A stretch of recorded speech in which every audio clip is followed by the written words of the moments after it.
రాష్ట్ర వ్యాప్తంగా పోలింగ్ ప్రశాంతంగా సాగుతోంది. ఒకటి రెండు చోట్ల తప్ప మిగతా చోట్ల ప్రశాంతంగానే పోలింగ్ నడుస్తుంది.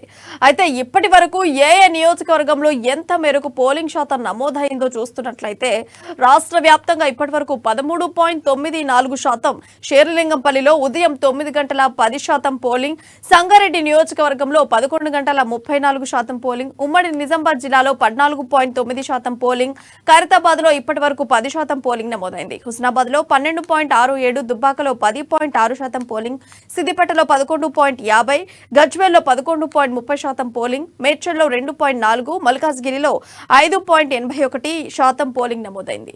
ఇక ఆదిలాబాద్ ఇప్పటి వరకు 13.94% పోలింగ్ నమోదు కాగా కుత్బుల్లాపూర్లో 8.5, ఉప్పల్లో 5%, కూకట్పల్లిలో 5.32% పోలింగ్ నమోదైంది.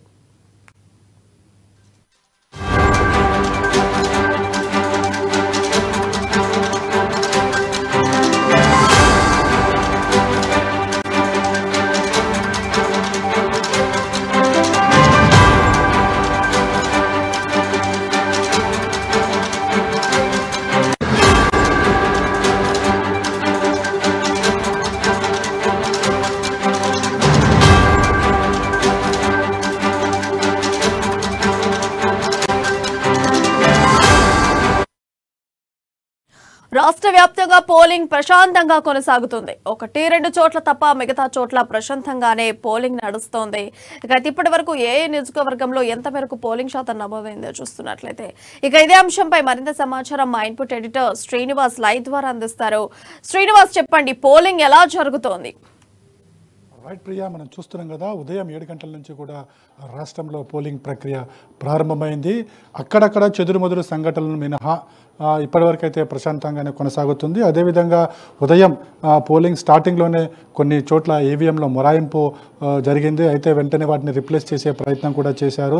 అయితే ఒకవేళ రిపేర్ కాకపోతే కనుక వాటిని రిప్లేస్ చేసే ప్రయత్నం కూడా అధికారులు అక్కడ ఉన్న రిటర్నింగ్ అధికారికి తెలియజేసి ఆ ఈవీఎంలను రిప్లేస్ చేసి అదైతే రిప్లేస్ అయితే చేయడం జరిగింది. మొత్తానికి చూసుకుంటే కనుక ఇప్పటి వరకు అంటే 10 గంటల వరకు ఉన్న సమాచారం ప్రకారం చూసుకుంటే రాష్ట్ర వ్యాప్తంగా దాదాపు 14% ఓటింగ్ నమోదైనట్లు ఎన్నికల సంఘం నుంచి వస్తున్న సమాచారము.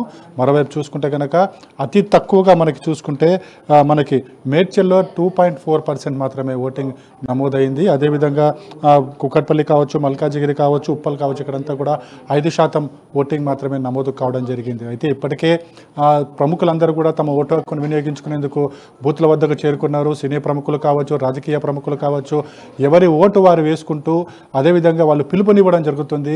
ఖచ్చితంగా ఓటర్లందరూ బయటకు వచ్చి ఓటు వేయాలి, ప్రజాస్వామ్యాన్ని పరీక్షించాలి, అదేవిధంగా ప్రభుత్వం ఏర్పాటుకు తమ వంతు భాగస్వామ్యం అందించాలని చెప్పేసి కూడా వాళ్ళు పిలుపునివ్వడం జరిగింది. ఒకసారి మనం చూసుకుంటే కనుక వరుస క్రమంలో ఒకసారి చూసుకుంటే కనుక ఉదయం కొన్ని చోట్ల అయితే ఈవీఎంలో మొరాయింపు జరిగింది. ఈవీఎంలో మొరాయించడంతో అధికారులు అప్పటికప్పుడు స్పందించడం జరిగింది. వాటిని రిపేర్ చేసే ప్రయత్నం చేశారు. ఒకవేళ అవి రిపేర్ కాకపోతే కనుక వాటి స్థానంలో కొత్త ఈవీఎంలను ఏర్పాటు చేయడం జరిగింది. మొత్తం రాష్ట్ర వ్యాప్తంగా 400 మంది ఈవీఎంలను రిపేర్ చేసేందుకు నిపుణులను కూడా ఏర్పాటు చేసినట్లు ఎన్నికల సంఘం అధికారి వికాస్ రాజ్ చెప్పడం జరిగింది. అదేవిధంగా ఓటర్లందరూ కూడా తమ ఓటు హక్కును వినియోగించుకోవాలి. ముఖ్యంగా యువ ఓటర్లు ఎవరైతే కొత్తగా ఓటు హక్కు పొందిన వాళ్ళు ఎవరైతే ఉన్నారో అందరూ కూడా ఓటు హక్కుకు తొలిసారి ఓటు హక్కును వినియోగించుకోవాలని చెప్పేసి కూడా వికాస్ రాజ్ పిలుపునివ్వడం జరిగింది. ఇక మరోవైపు చూసుకుంటే కనుక మనకి చెదురుమదురు సంఘటనలు అంటే చాలా చోట్ల కూడా అటు బీఆర్ఎస్ కాంగ్రెస్ కార్యకర్తల మధ్య అయితే ఘర్షణ వాతావరణం నెలకొంది. ఈ నేపథ్యంలో పోలీసులు కొన్ని చోట్ల లాఠీ చార్జ్ కూడా చేయాల్సిన పరిస్థితి అయితే ఏర్పడింది. ఉదాహరణ చూసుకుంటే కనుక ముందుగా చూసుకుంటే కనుక మనకి నాగర్ కర్నూలులో ఈ తరహా ఘటన చోటు చేసుకోవడం జరిగింది. జనగామలో పోలీసులు లాఠీ చార్జ్ కూడా చేయడం జరిగింది. ఇట్లే కాంగ్రెస్ కార్యకర్త మీద బీఆర్ఎస్ కార్యకర్తలు దాడి చేశారన్న కారణంతో ఇరు పార్టీల మధ్య కూడా ఒక ఘర్షణ వాతావరణం నెలకొంది. దీంతో పోలీసులు లాఠీ చార్జ్ జరపాల్సిన పరిస్థితి ఏర్పడింది. అదేవిధంగా కొద్దిసేపటి క్రితమే ఖమ్మం జిల్లా కూసుమంచి మండలంలో కూడా కాంగ్రెస్ బీఆర్ఎస్ కార్యకర్తల మధ్య ఘర్షణ జరిగింది. దీన్ని పోలీసులు వెంటనే చెదరగొట్టి వాటిని అక్కడున్న ప్రశాంత వాతావరణాన్ని క్రియేట్ చేయడం జరిగింది. ఇక మరోవైపు చూసుకుంటే కనుక ఏదైతే తెలంగాణ ఆంధ్ర బార్డర్ ఉందో నాగార్జున సాగర్ మీద కూడా ఒక ఉద్రిక్త వాతావరణం కొనసాగుతుంది. ఏదైతే 13 గేట్లకు సంబంధించి ఆంధ్ర ప్రభుత్వం తమ ఆధీనంలోకి తీసుకోవడం జరిగింది. దీంతో అక్కడ ఒక ఉద్రిక్త వాతావరణం అయితే నెలకొంది. వెంటనే తెలంగాణ ప్రభుత్వం కూడా స్పందించింది. అక్కడ తెలంగాణ పోలీసులు కూడా చేరుకోవడం జరిగింది. ప్రస్తుతం అయితే అక్కడ కట్టుదిట్టమైన భద్రతా చర్యలను ఏర్పాటు చేయడం జరిగింది. ఈ ఘటనకు సంబంధించి రాష్ట్రంలో ఏ ఒక్క రాజకీయ నాయకుడు కూడా మాట్లాడడానికి వీలు లేదు. ఎందుకంటే ప్రస్తుతం ఎలక్షన్ జరుగుతున్న నేపథ్యంలో రాజకీయ పార్టీలన్నీ కూడా మౌనంగా ఉండాలని చెప్పేసి కూడా వికాస్ రాజ్ పిలుపునివ్వడం జరిగింది. అదేవిధంగా అక్కడున్న శాంతి భద్రతకు సంబంధించి పోలీసులే చూసుకుంటారని చెప్పేసి కూడా ఆయన కామెంట్ చేయడం జరిగింది.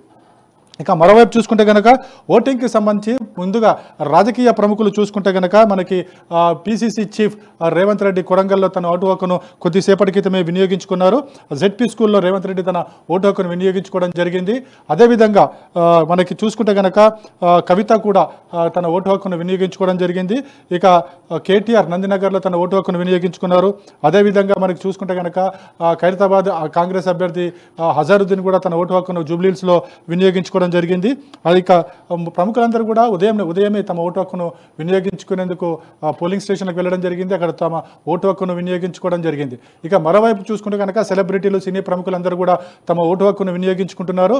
ప్రస్తుతానికి ఉదయం 7 గంటల నుంచే కూడా సినీ ప్రముఖులు ఏవైతే వాళ్ళ పోలింగ్ కేంద్రాలు ఉంటాయో ఆ పోలింగ్ కేంద్రాలకు చేరుకోవడం జరిగింది. మనకి జూబ్లీహిల్స్ కావచ్చు, అదేవిధంగా జూబ్లీహిల్స్లో ఉన్న జూబ్లీ పబ్లిక్ స్కూల్ కావచ్చు, ఫిలిం నగర్ కావచ్చు, అదేవిధంగా మణికొండలో ఉన్న ప్రభుత్వ పాఠశాల కావచ్చు, అక్కడందరూ కూడా సినీ ప్రముఖులందరూ కూడా తమ ఓటు హక్కును వినియోగించుకోవడం జరిగింది. అదే చూసుకుంటే కనుక చిరంజీవి దంపతులు కూడా తమ ఓటు హక్కును వినియోగించుకున్నారు.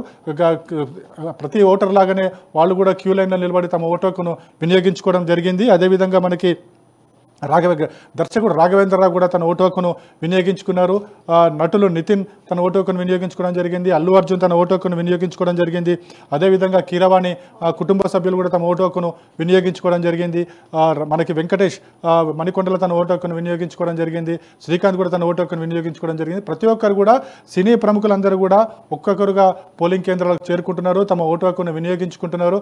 వాళ్ళు బయటకు వచ్చి చెప్తున్నది ఒకటే, మీడియా ముందు మాట్లాడుతున్నది ఒకటే, ప్రతి ఒక్కరు కూడా ఓటు హక్కును వినియోగించుకోవాలి, ప్రజాస్వామ్యాన్ని బలపరచాలి, ప్రభుత్వం ఏదైతే వస్తుందో ఆ ప్రభుత్వాన్ని ప్రశ్నించాలనుకుంటే కనుక ఖచ్చితంగా ఓటరు తమ ఓటు హక్కును వినియోగించుకోవాలని చెప్పేసి కూడా వాళ్ళు పిలుపునివ్వడం జరుగుతుంది. ఇక మరోవైపు చూసుకుంటే కనుక ఉదయం నుంచి అన్ని పోలింగ్ కేంద్రాలు రాష్ట్ర వ్యాప్తంగా ఉన్న దాదాపు 35,655 పోలింగ్ కేంద్రాల నుంచి ఉదయం నుంచి కూడా ఓటర్లు తమ ఓటు హక్కును వినియోగించుకునేందుకు బార్లు తీరి కనపడిన దృశ్యాలు చాలా చోట్ల కనిపిస్తున్నాయి. 1-2 చోట్ల తప్ప అన్ని చోట్ల కూడా ఓటర్లు తమ ఓటు హక్కును వినియోగించుకునేందుకు ఉదయమే చేరుకోవడం జరిగిందండి. ఉదయం నుంచి కూడా వాతావరణం చల్లగా ఉంది కాబట్టి 7 గంటలకి పోలింగ్ ప్రారంభమైంది. సాయంత్రం 5 గంటల వరకు కూడా ఈ పోలింగ్ కొనసాగుతుంది. ఏదైతే సమస్యాత్మక ప్రాంతాలు 13 ప్రాంతాలను గుర్తించడం జరిగింది. అక్కడ 7 గంటల నుంచి 4 గంటల వరకు మాత్రమే అక్కడ పోలింగ్ జరుగుతుందని చెప్పేసి ముందుగానే ఎన్నికల సంఘం ప్రకటించడం జరిగింది.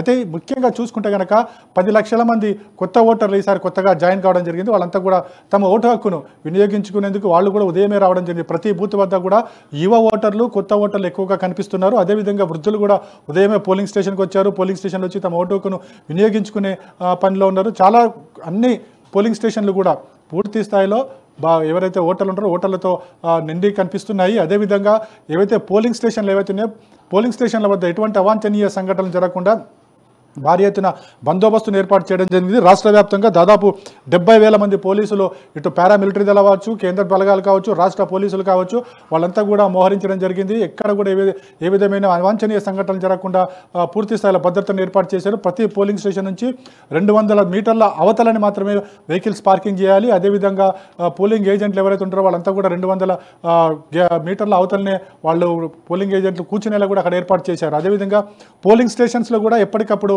అక్కడ పోలింగ్ సరళిని కావచ్చు, పోలింగ్ జరుగుతున్న తీరును కావచ్చు గుర్తించేందుకు వెబ్ కెమెరాలను కూడా ఏర్పాటు చేయడం జరిగింది. సమస్యాత్మక ప్రాంతాల్లో అయితే 2-3 వెబ్ కెమెరాలు ఎక్స్ట్రాగానే ఏర్పాటు చేయడం జరిగింది. ప్రతి పోలింగ్ స్టేషన్లో కూడా రిటర్నింగ్ అధికారి, అదేవిధంగా పోలింగ్ సిబ్బందితో పాటుగా పార్టీలకు సంబంధించిన ఏజెంట్లు కూడా కూర్చోవడం జరిగింది.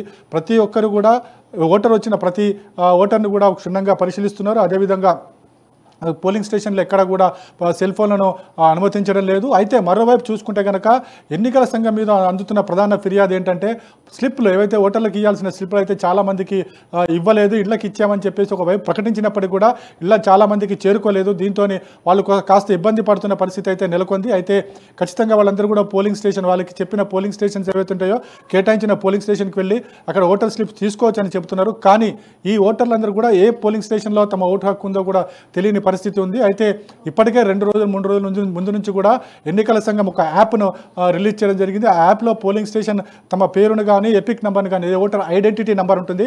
ఐడెంటిటీ నెంబర్ ఎంటర్ చేస్తే కనుక ఏ పోలింగ్ స్టేషన్లో ఏ బూత్ నెంబర్లో ఓటు ఉందో చెప్పేసి స్పష్టంగా అందులో వస్తుంది. సో ఆ స్లిప్ను తీసుకువెళ్ళి అక్కడ ఉన్న అధికారులకు చూపించినా కూడా ఓటు హక్కు వినియోగించుకునే అవకాశం ఉంది. మరోవైపు చూసుకుంటే కనుక ఏదైతే ఎన్నికల సంఘం గుర్తింపు కొన్ని కార్డులకు ఇచ్చింది, అటు ఆధార్ కార్డు కావచ్చు, ఓటర్ ఐడి కార్డు కావచ్చు, డ్రైవింగ్ లైసెన్స్ కావచ్చు, లేకుంటే వర్క్ స్టేషన్ ఐడెంటిటీ కావచ్చు, లేకపోతే పాన్ కార్డు కావచ్చు, ఇలా దాదాపుగా 14 నుంచి 15 గుర్తింపు కార్డులను ఎన్నికల సంఘం అనుమతిస్తుంది. సో ఈ గుర్తింపు కార్డులో ఏ ఒక్కటి ఉన్నప్పటికీ కూడా పోలింగ్ స్టేషన్ తెలిస్తే అక్కడికి వెళ్ళి తమ ఓటు హక్కును వినియోగించుకోవాల్సిందిగా కూడా ఎన్నికల సంఘం స్పష్టం చేయడం జరిగింది. మొత్తానికి చూసుకుంటే కనుక రాష్ట్ర వ్యాప్తంగా అక్కడక్కడ చెదురుమదురు సంఘటనలు మినహా మొత్తంగా ఇప్పటివరకు అయితే పోలింగ్ ప్రశాంతంగా కొనసాగుతుంది. అయితే అత్యధికంగా మనకు చూసుకుంటే కనుక నిజామాబాద్లో 14.9% ఓటింగ్ పోల్ అయింది. అదేవిధంగా మనకి ఆందోళనలో 14% పోటీ కావడం జరిగింది. ఆ తర్వాత ఆదిలాబాద్లో 13.94% ఓటింగ్ పోలింగ్ కావడం జరిగింది. అత్యల్పంగా ఇప్పటివరకు కూడా మనకు చూసుకుంటే కనుక మేడ్చల్లోనే అత్యల్పంగా 2.4% పోలింగ్ పోల్ కావడం జరిగింది. అయితే ముఖ్యంగా ఓటర్లందరూ కూడా బయటికి రావాలని చెప్పేసి తమ ఓటు హక్కును వినియోగించుకోవాలని చెప్పేసి రాష్ట్ర అభివృద్ధిలో వాళ్ళు కూడా భాగం పంచుకోవాలని చెప్పేసి కూడా ఓటర్లు ఎవరైతే అయితే శ్రీనివాస్ చూసుకుంటే ఇప్పటి వరకు పోలింగ్ శాతం నమోదైన దాన్ని బట్టి మనం చూసుకున్నట్లయితే ఏ నియోజకవర్గంలో తక్కువ శాతం ఓట్లు ఉండేటువంటి అవకాశం ఉందనుకోవచ్చు.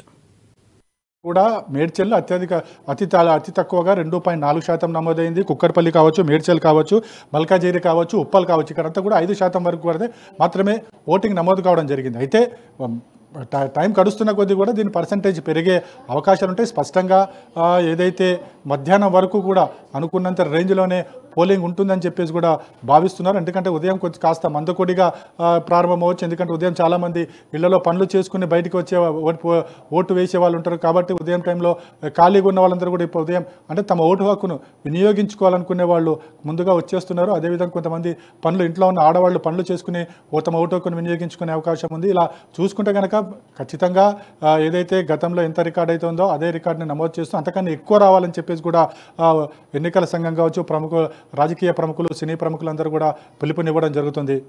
ప్రియా అయితే ఇప్పుడు చూసుకుంటే ఎవరైతే ఈసారి ఓటింగ్ ని దక్కించుకున్నటువంటి అవకాశాన్ని యువ ఓటర్లు ఉన్నారో వాళ్ళు అసలు ఇంట్రెస్ట్ చూపిస్తున్నారా? ఓటింగ్ అంటే ఆకర్షణీయంగా వాళ్ళకి అనిపిస్తుందా? అసలు వాళ్ళ అప్డేట్స్ ప్రియా మనం చూస్తున్నాం కదా, దాదాపు 10 లక్షల రాష్ట్ర వ్యాప్తంగా కూడా 10 లక్షల మంది యువ ఓటర్లు అంటే కొత్త ఓటర్లు వీళ్ళంతా కూడా 18+ వచ్చిన వాళ్ళంతా కూడా ఇప్పుడు తమ ఓటు హక్కును మొదటిసారిగా వినియోగించుకోబోతున్నారు.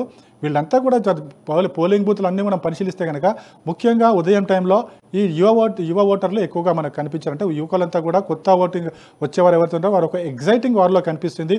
తమ ఓటు హక్కును వినియోగించుకోవాలనే ఒక ఉత్సాహం వారిలో కనిపిస్తుంది. మనకి ప్రతి పోలింగ్ బూత్లో కూడా యువ ఓటర్లు మనకి కనిపిస్తూనే ఉన్నారు. అయితే వీళ్ళు ఇంకా పెరిగే అవకాశం ఉంది. అంటే ఖచ్చితంగా 10 లక్షల మంది ఉన్నారు కాబట్టి వీళ్ళ ఓటింగ్ పర్సెంటేజ్ కూడా చాలా ఎక్కువగానే ఉంటుందని. ఎందుకంటే మొదటిసారిగా తమ ఓటు హక్కును వినియోగించుకోవడము, అదేవిధంగా రాజకీయాలకు సంబంధించి వాళ్ళు కూడా కాస్త అవగాహన కలిగింది కాబట్టి వాళ్ళు కూడా తమ రాజకీయ అవగాహన మేరకు ఓటింగ్ వేయడం అనేది ఇక్కడ కనిపిస్తుంది. ఖచ్చితంగా పోలింగ్ స్టేషన్ అన్ని స్టేషన్స్లో కూడా యువ ఓటర్లు అధికంగానే కనిపిస్తున్నారు. ప్రియా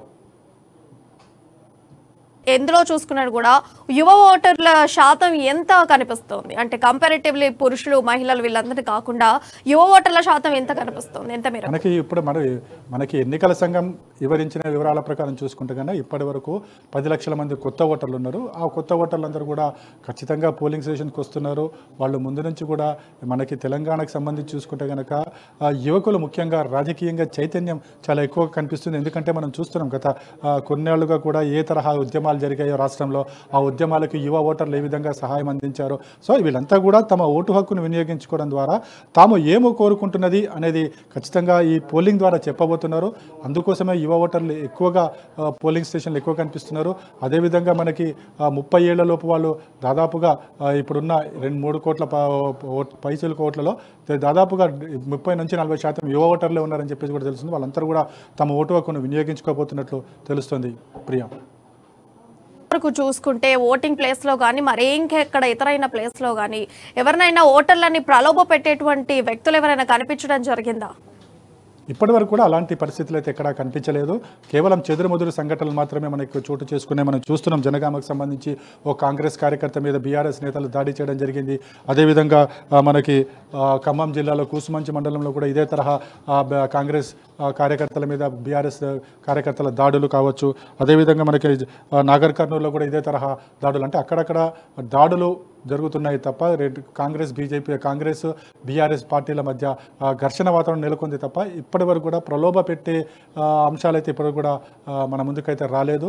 దీని మీద ఖచ్చితంగా పోలీసులు గట్టి నిఘా పెట్టారు. ఏదైతే పరిసర ప్రాంతాల్లో పోలింగ్ స్టేషన్ పరిసర ప్రాంతాల్లో ఎక్కడ కూడా ఈ తరహా ప్రలోభలకు గురి చేస్తే కనుక ఖచ్చితంగా వెయిట్ ఉంటుంది. కానీ కొద్దిసేపటి క్రితం ఎమ్మెల్సీ కవిత తన ఓటు హక్కును వినియోగించుకుని బయటకు వచ్చిన క్రమంలో మీడియాతో మాట్లాడుతూ కారు గుర్తుకు ఓటు వేయాలని చెప్పేసి ఏదైతే కామెంట్ చేయడం జరిగిందో ఇది ప్రస్తుతం వివాదాస్పదమైంది. దీని మీద కాంగ్రెస్ నాయకులు ఈసీకి కూడా ఫిర్యాదు చేయడం జరిగింది.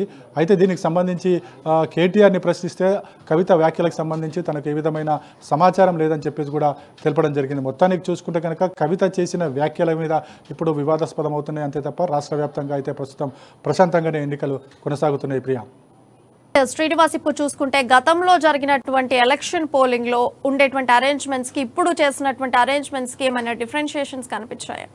ఖచ్చితంగా, ఎందుకంటే ప్రతిసారి కూడా పోలింగ్ స్టేషన్స్ ఏర్పాట్లో కావచ్చు కొంత ఆధునీకరణ తీసుకొస్తున్నారు. అదేవిధంగా సౌకర్యాల పెంపు కూడా కనిపిస్తుంది. ముఖ్యంగా మోడల్ పోలింగ్ స్టేషన్స్ అనేవి కూడా ఏర్పాటు చేయడం జరిగింది. కొన్ని చోట్ల మహిళల కోసమే స్పెషల్ పోలింగ్ స్టేషన్స్ అనేది ఏర్పాటు చేయడం జరిగింది. అంటే పోలింగ్ స్టేషన్కి సంబంధించి ఓటర్లు వచ్చి సౌకర్యవంతంగా ఓటు వేయాలి, ఎక్కడ కూడా ఇబ్బంది పడకూడదు అనే ఒకే ఒక ఉద్దేశంతో ఓటింగ్ పర్సెంటేజ్ని పెంచాలి అనే ఒక లక్ష్యంతో ప్రతి చోట కూడా పోలింగ్ స్టేషన్లన్నీ కూడా సౌకర్యాల పెంపు మీద ప్రధానంగా దృష్టి సారించారు. ఓటర్లు క్యూలో నిలబడడానికి కావచ్చు, అదేవిధంగా ఎండ వస్తే ఎండలో నిలబడకుండా వారికి పైన షెల్టర్లు ఏర్పాటు చేయడం కావచ్చు, అదేవిధంగా వృద్ధులు వస్తే కనుక వాళ్ళ కోసం కుర్చీలు వేయడం కావచ్చు, అదేవిధంగా ఓటరు తమ ఓటు హక్కును సక్రమంగా అదేవిధంగా సెక్యూరిటీగా నిర్వర్తించుకుని ఓటు హక్కు ఓటు వేసేందుకు గాను అక్కడ వెబ్ కెమెరాలు ఏర్పాటు చేయడం జరిగింది. అదేవిధంగా బయట ఏ విధమైన ఘర్షణ వాతావరణం నెలకొనకుండా అక్కడ బయట పోలీస్ బందోబస్తును ఏర్పాటు చేయడం జరిగింది. ఓటర్లను ప్రలోభాలకు కావచ్చు లేకుంటే ఇతరాత్ర గురి చేయకుండా ఎవరిని కూడా పార్టీ నేతలు కావచ్చు, పార్టీ అభ్యర్థులు కావచ్చు, పార్టీకి సంబంధించిన క్యాడర్ కావచ్చు, ఎవరిని కూడా పోలింగ్ స్టేషన్ పరిధిలోకి రానియకుండా పూర్తి స్థాయిలో కట్టుదిట్టమైన భద్రతా చర్యలు ఏర్పాటు చేయడం. మొత్తానికి చూసుకుంటే కనుక గతంలో కన్నా ఈసారి ఏదైతే సౌకర్యాల కల్పన కావచ్చు, పోలింగ్ స్టేషన్ల ఏర్పాటు కావచ్చు మెరుగ్గానే ఉందని మనం చెప్పొచ్చు. ప్రియా, చూసుకుంటే గతంలో కంటే కొంచెం భిన్నంగా ఈసారి ఎవరైతే వృద్ధులు ఉన్నారో అంటే ముసలి వాళ్ళు ఉన్నారో వాళ్ళ కోసం ఇంటి దగ్గరనే పోలింగ్ సిస్టమ్ అనేది ఏర్పాటు చేయడం జరిగింది. అంటే ఆ ప్రాసెస్ ఎలా జరుగుతుంది, ఇంతవరకు ఆ ప్రకారంగా ఎన్ని ఓట్లు తీసుకోవడం జరిగింది? అంటే ఇప్పటివరకు కూడా మనం చూసుకుంటే కనుక పోస్టల్ బ్యాలెట్ మాత్రమే ఉండేది. ఈసారి కొత్తగా ఎన్నికల సంఘం వృద్ధులు తమ ఇంటి వద్ద ఉండే తమ ఓటు హక్కును వినియోగించుకోవచ్చు అని చెప్పేసి ప్రకటించిన నేపథ్యంలోనే దీనికి సంబంధించి కూడా స్పెషల్ అప్లికేషన్లు ఇవ్వడం జరిగింది. ఇదంతా కూడా ప్రాసెస్ అంతా కూడా ఒక 20-30 రోజుల ముందే గానే జరిగింది.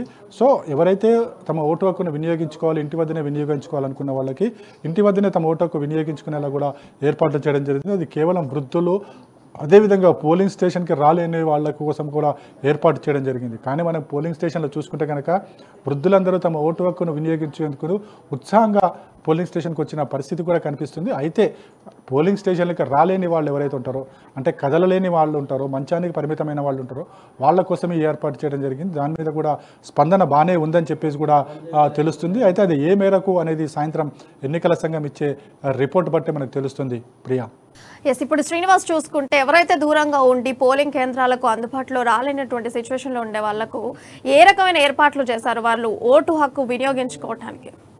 ముందు నుంచి కూడా ఎవరైతే తమ ఓటు హక్కును వినియోగించుకోలేదో లేని వారు ఎవరైతే ఉంటారో వాళ్ళ కోసం పోస్టల్ బ్యాలెట్ అని చెప్పేసి ముందు నుంచి కూడా ఇదైతే ఉంది, ఈ రూల్ ఉంది. దీనికోసం ఒక 20 రోజుల నుంచి నెల రోజుల నుంచి ముందుగానే దీనికి సంబంధించిన ప్రాసెస్ స్టార్ట్ అవుతుంది. ఎవరైతే పోలింగ్ స్టేషన్కి రాలేమో, ఓటు హక్కు వినియోగించుకోలేమని ఎవరైతే ఉంటారో చాలా దూర ప్రాంతాల్లో కావచ్చు, లేకపోతే ఎన్నికల విధుల్లో ఉన్న వాళ్ళు కావచ్చు, ఇలా ప్రతి ఒక్కరి కోసం కొంతమంది కోసం పోస్టల్ బ్యాలెట్ అనేది ఉంటుంది. సో ఈ పోస్టల్ బ్యాలెట్ కోసము ఆల్రెడీ ముందే దరఖాస్తు చేసుకోవాలి. దరఖాస్తు చేసుకున్న తర్వాత దానికి ప్రాసెస్ ఉంటుంది. ఆ ప్రాసెస్ ప్రకారం వాళ్ళు తమ ఓటు హక్కును వినియోగించుకోవచ్చు, పోస్టల్ ద్వారా వినియోగించుకోవచ్చు. మనం చూస్తున్నాం కదా, ఏదైతే కౌంటింగ్ ప్రక్రియ ప్రతిసారి కూడా ప్రారంభమయ్యే ముందుగా మనకి పోస్టల్ బ్యాలెట్స్ కౌంట్ చేస్తారో ఆ తర్వాతనే రెగ్యులర్ బ్యాలెట్ మీదకి వెళ్ళడం జరుగుతుంది. ఇప్పుడు కూడా అదే విధంగా కొనసాగబోతుంది. ప్రియా, అయితే శ్రీనివాస్ ఇప్పటి వరకు చూసుకుంటే ఏవైతే మనకు ఒక 13 నియోజకవర్గాలు సమస్యాత్మకమైనటువంటి నియోజకవర్గాలుగా జరగడం జరిగింది.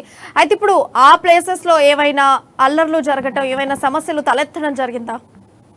ప్రస్తుతం వరకు అయితే ఏదైతే 13 సమస్యాత్మక ప్రాంతాలను ఎన్నికల సంఘం గుర్తించిందో అక్కడైతే ప్రశాంతంగానే ఎన్నికలు కొనసాగుతున్నాయి. అదేవిధంగా ఉదయం 7 గంటల నుంచి సాయంత్రం 4 గంటల వరకు మాత్రమే అక్కడ ఎన్నిక జరగబోతుంది. ఆ సమస్యాత్మక ప్రాంతాలన్నీ కూడా ఏవైతే మనకి లా అండ్ ఆర్డర్ని డిస్టర్బ్ చేసేవి మావోయిస్టులు కావచ్చు, లేకపోతే మనకి అటవిక ప్రాంతాలు ఏవైతే ఉంటాయో, అడవి ప్రాంతం ఉంటాయి, ఆ ప్రాంతాల్లో మాత్రమే ఈ తరహా సమస్యలు తలెత్తుతాయి. కాబట్టి అక్కడ మాత్రమే మనకి కట్టుదిట్టమైన భద్రతా చర్యలు ఏర్పాటు చేశారు. అదేవిధంగా మనకి ఎప్పుడైతే మావోయిస్టులు ఎన్నికలను బహిష్కరించమని పిలుపునివ్వడం జరిగిందో అప్పుడు ఆ ప్రాంతాల్లో ఉండే అభ్యర్థులకు భద్రత కూడా ఏర్పాటు చేయడం జరిగింది. మొత్తానికైతే ఇప్పటివరకైతే అన్ని చోట్ల కూడా రాష్ట్ర వ్యాప్తంగా అన్ని చోట్ల కూడా ఎన్నికలు ప్రశాంతంగానే కొనసాగుతున్నాయి. కేవలం ఒక 4-5 ప్రాంతాలు మినహా ప్రస్తుతం అయితే ఎన్నికలు ప్రశాంతంగానే జరుగుతున్నాయని చెప్పొచ్చు. Priya, thank you for your live updates.